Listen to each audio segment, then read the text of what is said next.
సిగ్గు అనిపిస్తలేరా నీకు? మేము కర్ణాటకలో వేసుకున్నాం మాల. కర్ణాటకలో వేసుకున్నాం. నువ్వు యాడేసుకుంటేది కానీ సిగ్గు అనిపిస్తలేరా? మాలమే ఉండి సిగరెట్ దానికి అదే సిగ్గు అనిపిస్తలేదా కొంచెమన్నా? సిగ్గు అనిపిస్తుందా లేదా నీకు? ఏం లేదు. సిగ్గేమో చిన్నప్పుడు లజ్జేమో లాగలేసుకోమని శనేమో శనివారం. మేము అట్లా పెంచిన ఆదరా నేను రీతి రివాజంతో పెంచింది.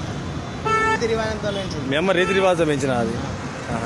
ఇది మాల మీద ఉండి సైడ్ తాగమన్నా? నీకు ఎవడరా మాల వేసుకోమన్నది?